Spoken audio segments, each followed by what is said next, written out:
Hello, beautiful people. This is me, Nori, and we are once again diving into Love in Deep Space. I have Xavier on my in my lobby or the Destiny's Cafe, I wonder if I'll and be able to see the stars tonight. Xavier, please stop. You've been saying the same thing for the past 4 days. But anyways, we are here to move on to the next part of the story. Yes, so second chapter, the first mission, and next part is the sixth story. So, the sixth story, here we go. The oil painting is taken back to HQ. Our favorite bunny girl is back. I sit down in a chair at data analysis as Tara skillfully pulls up information from various databases. There wasn't a lot of metaflux to extract. It'll be a while before the analysis gives us any useful info. Can we figure out where the painting came from? Already ahead of you. Sold from an art gallery called Flux Arts. It's owned by Thomas. He's a professional art broker. The painting's artist is Rafayel. Speak of the devil. Raphael? He's pretty famous, always on the news. Probably why you've heard of him before. I have never heard of him before.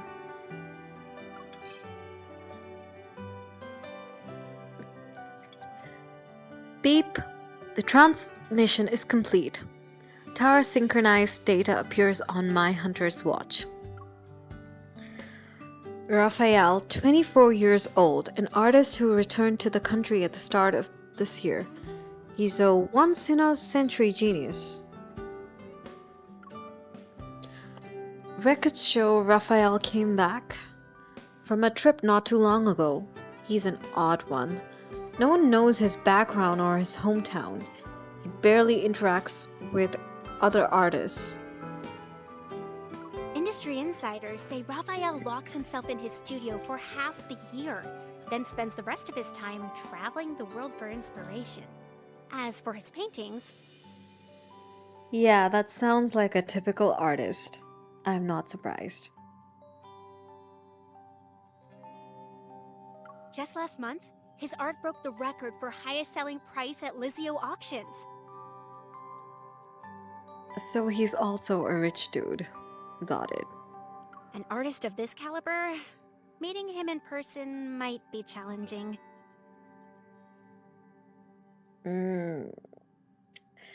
We'll see about that. I skim through the long list of awards before stopping to look at a photo of him. A sense of déjà vu washes over me. He's that rambling weirdo with the fish? The photo is a good shot. Through the glass and in the middle of a crowd, it captures the moment he turns to look at the camera. He seems to be smiling, yet there is a subtle aloofness. He's quite different from the person I met at that time. Might be challenging, still means there's a chance. Where is this gallery located?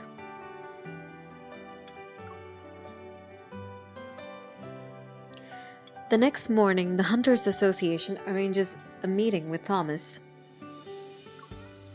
He's not the only owner of Flux Art, but also Raphael's agent.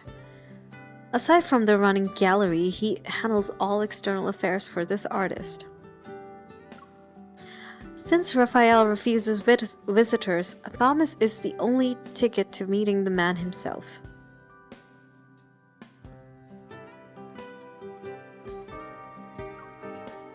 A white building stands tall in the city's central business district. Flux Arts is on the highest floor. I'm sorry. Thomas is dealing with an emergency right now. If you're not in a hurry, he said you could walk around the exhibition as you wait. Thank you very much. After giving me a guidebook, the staff member quickly leaves. In the exhibition, the snow-white walls are bare. The overhead light casts a small soft light on them. The more I walk around, the more empty and lonely this place is. There doesn't seem to be any fluctuations. A spotlight illuminates a large oil painting, taking up half a wall. As I get closer to it, I can see each delicately painted brushstroke, the different colored layers representing the sea. This painting is... The Day of Ebbing. Huh? A voice from who knows where echoes throughout the large exhibition. It sounds familiar. I look around, but the hall is empty. Every year there's a day when the tides go against the ocean currents, and using the night's countercurrent, creatures from the deep sea are washed ashore. Once the tides recede at dawn, they return home. As a result, everything they met that night turns into distant memories of the surface world. Some deep-sea creatures are obsessed with the world outside the ocean, desiring its warmth. They stubbornly wait for the sunrise before returning, all just for a sun they've never, ever seen before. Who are you? The person stops talking. Seconds turn into minutes before he responds in a languid tone. Hey, I'm Rafayel. This is my art exhibition.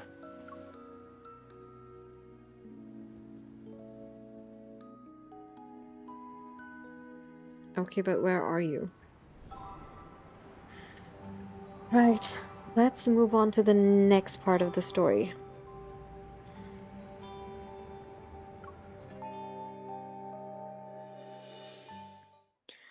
The exhibition hall is silent. The hologram projector casts a soft glow as if to reflect faint particles in the air. Are you a voice assistant? Raphael himself? Are you a voice assistant? You always answer my questions. Really? Voice assistant? You know, your naming skills are kinda worrying. Just saying. I mean, it's not like you were there in person, or I would have seen you, but...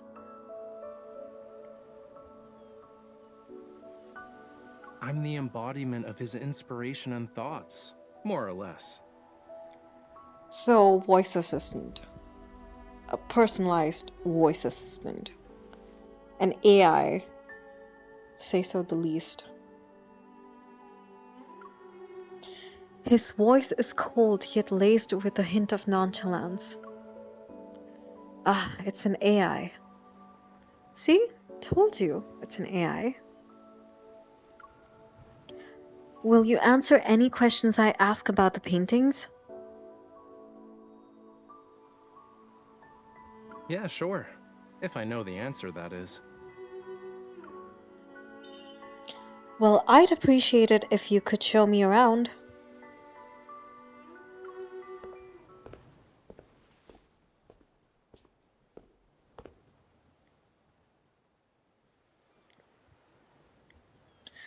After turning a few corners, I find myself in a separate exhibition room, but there isn't anything on the wall.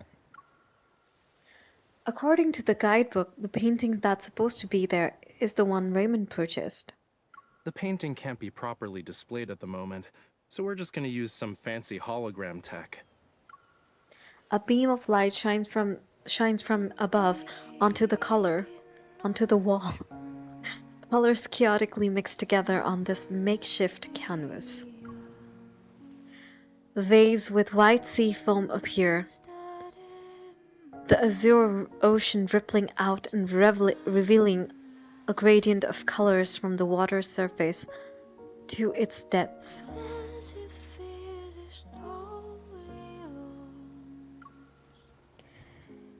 It feels similar to the painting I saw in Raymond's mansion, but not quite. So what's the story behind this painting? That the music sounds so... And what's with this nostalgia? So what's this language?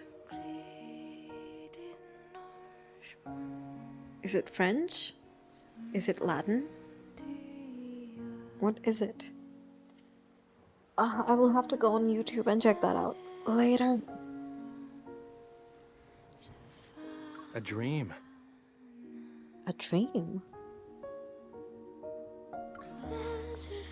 His voice is suddenly softer, carrying an indescribable sadness. When I was a kid, I had dreamed I turned into a fish. I mean, it's not the most odd dream, but okay. I swam and swam and swam from the deep sea, seeking a place beyond the water's surface, only to end up in blood-red seawater. Ominous. The light shifts with his voice, casting a shimmering gleam. It's like looking at the glittering waves. The room seems to ebb and flow like the sea. A pinkish hue gradually shifts into a dark crimson. Why did the sea turn red? He doesn't answer my question. Maybe he doesn't detect any important keywords, so he just keeps talking. It was the first time I ever saw such a color. Who knows how many years I've spent trying to recreate it, but I never really could get that same shade of red. It was always a slightly different hue, you know? For some reason, I can almost hear the faint melody from Raymond's mansion again. Sorry, miss.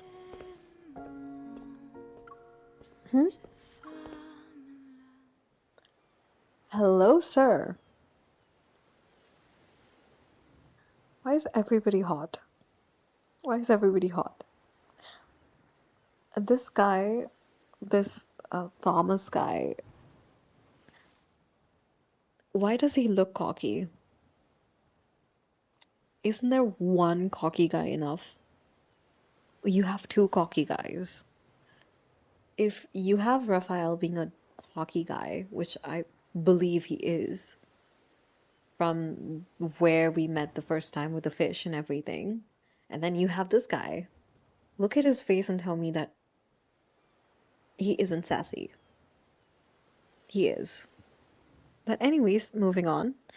The lights in the exhibition hall return to normal, and the hologram vanishes, as if waking from a dream. I turn around to see a man standing behind me. He must have approached me when I wasn't looking. I'm Raphael's art gallery manager, Thomas. Fancy clothes, Thomas. You must be earning quite a bit.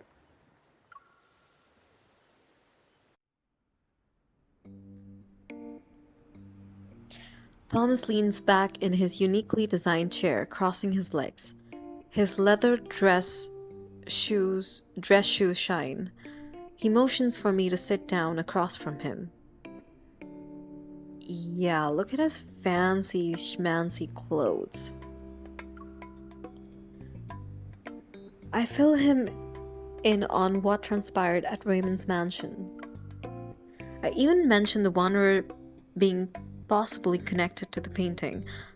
Thomas's face turns pale, but he quickly regains his composure. So you're suggesting Raphael might have messed with his own painting?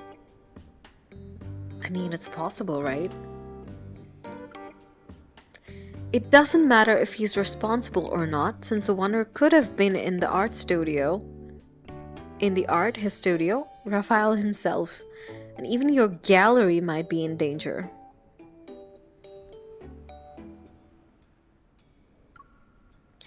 Please tell me everything you know. Thomas rubs his expensive cufflinks, hesitating. It takes a while before he finally speaks. Yeah, expensive cufflinks. Mr. Raymond, a renowned art collector famous for his discerning taste, graced Flux Arts with his presence last month. Despite the gallery being filled with better paintings, he was utterly smitten with that one. He needed to buy it. Can you just look at him and be like, yeah, you're up to something. But you literally, Raphael's, I don't know, manager, ticketing guy, all in one. I wouldn't be surprised if you learned something up from his sleeves. Like, tricks and stuff. Had to nag Rafayel before he finally agreed to sell it. Yeah, you look like the person who would nag someone. During the process of arranging, displaying, and selling the painting, more than a dozen people have been in contact with it. No one mentioned anything about a wanderer. But what if someone starts to hallucinate because of his art? Thomas pauses for a moment, then bursts into a fit of laughter.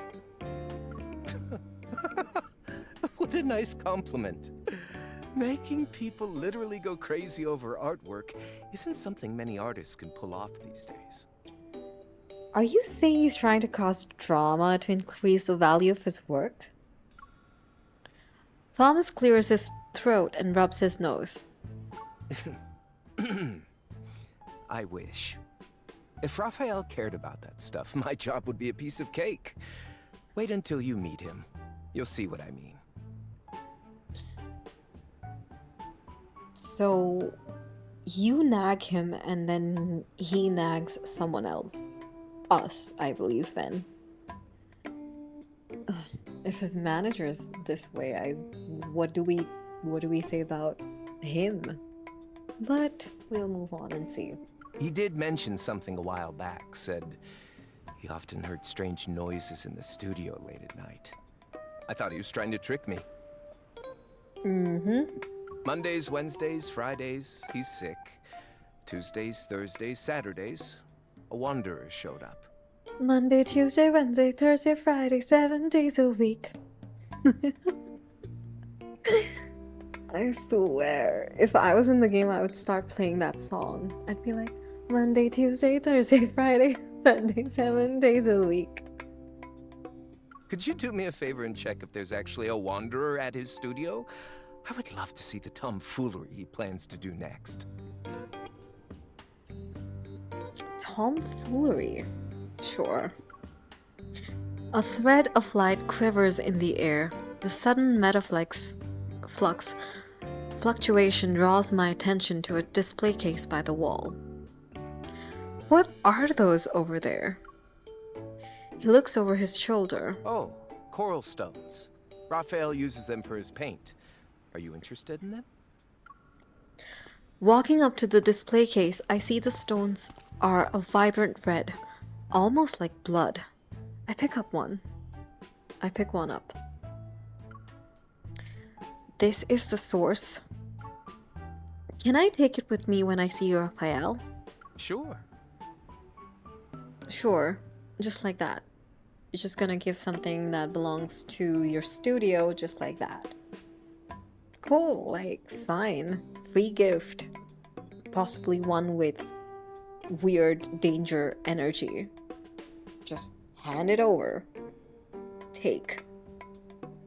Like a free gift. Cool, fine.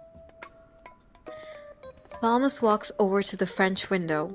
Outside is beautiful scenery as far as the eye can see. I look at where he's pointing. In the distance is a gorgeous ivory structure, extending towards the sea. Visit the giant white building over there on White Sand Bay. That's where he lives. His memory is non-existent, so the door's open. You can just walk right in.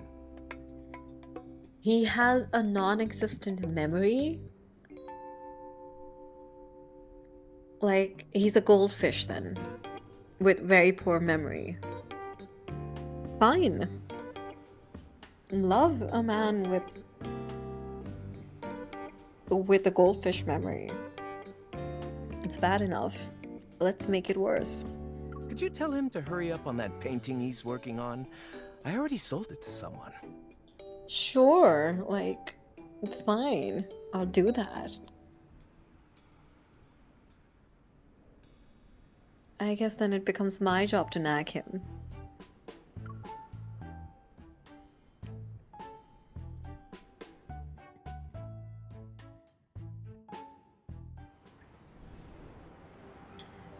Okay, so we have to finish the 8th part of the story, which we will. We are hitting our time limit to 20 minutes, and we will gather again for the next video where we'll meet Rafayel at his studio. Until then, this is Nori signing off from 11 Deep Space.